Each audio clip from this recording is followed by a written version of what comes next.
Welcome back to the channel. The viewers have spoken. They said they want more Worst of the Week with Doc. I tapped out. Last time we played Bad Comic Book Chicken and I lost. I'm the one that said I couldn't take no more. We're not going to do 2 comic books a week anymore. We'll do 1 comic book. This week there were so many bad ones, but we've gone with Harley Quinn 30th Anniversary Special. Did you enjoy it, Doc? No. I really did not like it. This comic book from DC really encapsulates everything wrong with Harley Quinn for like the past 5 or 10 years. There's like 10 different stories and there's 10 distinct different versions of Harley Quinn. You have one story that should be marketed towards people in their 20s. You have other stories in here that appear to be made for like kids, maybe that are like 10 to 13 years old. And the voice of the character is different in every single comic book. This is why Harley Quinn is dead. This comic book right here, and the fact that they charge $10 for this, it's all quantity and almost no quality. If you were like, hey, I watched the Suicide Squad movie, being like, oh, that's an interesting looking character, I would like to know who they are, and you picked up this book, you would leave it without the slightest clue who this character was, because she's everything to everyone all at once. When there's nothing distinct about the character, when there's nothing unique, when they are completely malleable into whatever you want them to be, they are nothing. It's pretty crazy. We can't talk about all the stories. Like I said, I think there's 10 of them in here. There are a couple of them that aren't bad, but for the most part, it's pretty bad across the board. We'll talk about the 4 stories I personally think are the worst. Let's hit the worst story first. I was kind of surprised about this one. This one has the best art. Stjepan Sejic with Submissive. I cannot believe they put this story in here. This is something that would probably be appropriate for like a black label mature style comic book. That is not what this is. It says specifically you're supposed to be 13 years old to read this. I don't think 13-year-olds should be reading this story. And it's all about Catwoman diagnosing that Harley is like a submissive. That's why she liked Joker. So she goes out to prove her wrong, and she's going to attack the Penguin and everything to let everyone know that she's not the sub in the Joker-Harley Quinn relationship. This was inappropriate. And I say this as somebody that is not even remotely a prude. It's not appropriate for a children's comic. It's not appropriate for an all ages comic. It was a surface level exploration of BDSM and kink done in the form of a superhero comic. It was really, really awkward and uncomfortably done. It's introducing people poorly, I might add, to concepts that are in a lot of cases well beyond their maturity level. It really just had no place in this book. This absolutely, you know what? I could absolutely see a very good Stjepan Sejic kind of BDSM themed Harley Quinn book in a black label. There's also a really weird scene. Poison Ivy finally shows up to save Harley because she's about to get killed or whatever. And of course she ties her up. She ties her hands behind her back.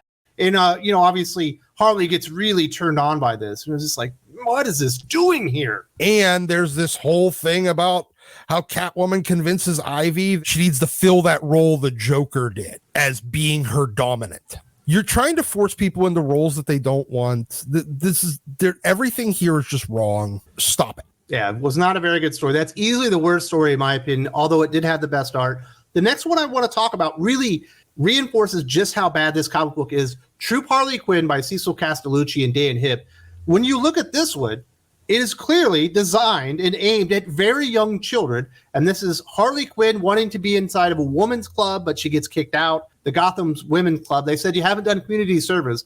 So she signs up to be like a troop leader for Girl Scouts and then teaches them how to be criminals and stuff. And it's also random and real baby talk kind of stuff going on here. But this story is sitting right next to Submissive, and the tones couldn't be more different. And this absolutely sucks too, because the dialogue is awful. Cecil Castellucci can't write. Quite possibly the worst writer in comics. Pick what this book is going to be.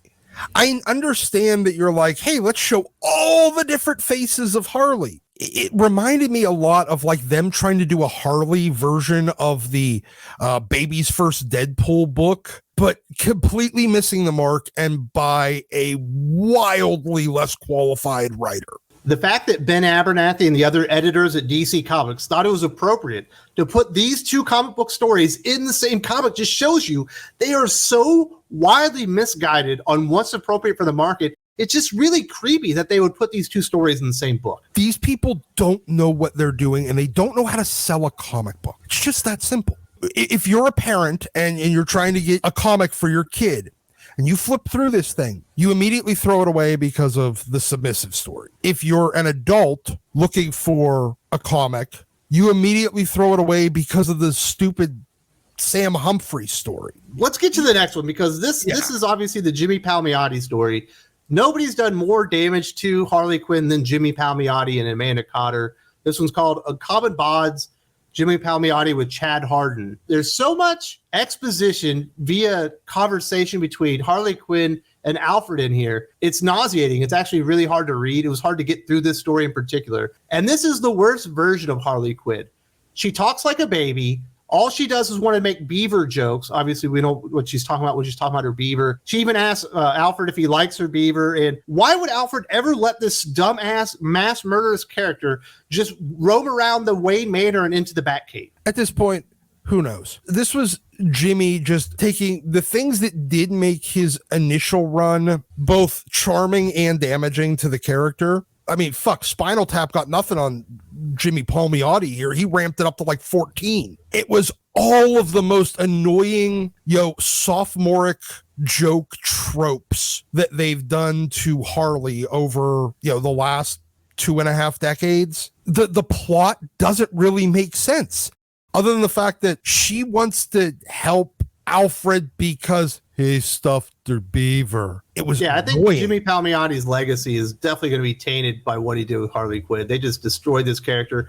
One of the real reasons that Harley Quinn is so screwed up to this day. The last story we'll talk about easily has the worst art. It looks like Adventure Time. A Legend is Born, Sam Humphries, Erica Henderson. As soon as you see Erica Henderson's name, you know the art's going to be bad. The story's probably worse from Sam Humphries. It's just Harley Quinn in some type of like Middle Earth, like, Dungeons and Dragons RPG game story for reasons. What reasons? I don't know. The worst part about this absolutely is the dialogue.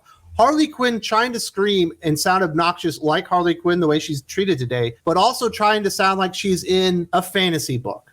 Just really, really hard to read as well. Made no sense. This is just one of those typical what if stories that we're just going to do for reasons. There's no rhyme or reason behind it. Was it like going after Erica Henderson's like lumberjanes? Not only was it nonsensical, it was also just grating and annoying. Everything just sort of happened. Harley just stumbles into becoming queen. Then it finishes with her somehow all like super jacked on a throne.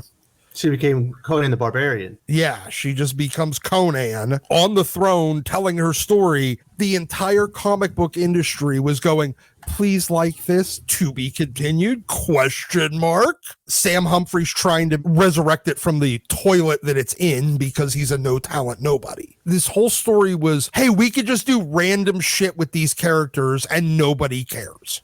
Well, certainly DC Comics doesn't care. We get one story that almost feels like Harley Quinn. Obviously, that's the Bruce Timm story. But even there, you can see he was constrained by DC editorial, and he couldn't write a real Harley Quinn story. There's little bits and pieces of her in that story, but she's not really there. He wasn't allowed to do it. He was held back, and he had to still comedy her up like fucking Disney XD humor, this LOL so random nonsense. Even that was still in there. Yeah, it just wasn't very good. You know you've got a bad 30th anniversary Harley Quinn book when the Stephanie Phillips story isn't among the best, but it's not among the worst. Like, it's sitting there right in there at the middle.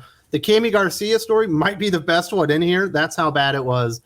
As far as the 30th anniversary celebration, I do think it celebrates the character in her current state in DC Comics, which is totally screwed up. There's no consistent, true voice for Harley Quinn. She's whatever the writer wants her to be in that moment. Jimmy Palmiotti and Amanda Conner absolutely destroyed Harley Quinn, and we see what the character is today. Absolutely nothing about what she could have been. A mainstream, huge IP. She's just a bunch of wisecracking, stupid, lame-ass, toddler humor jokes, and that's what the character is defined as. Obviously, the issues with Harley Quinn go way deeper than the 30th anniversary celebration issue. Recently, I had a conversation about that with my good friend Josh, the DC aficionado. What exactly went wrong with Harley Quinn? You definitely need to check this out if you haven't seen it yet, or maybe you want to watch it again. If you don't see it, right here, there's also a link in the video description.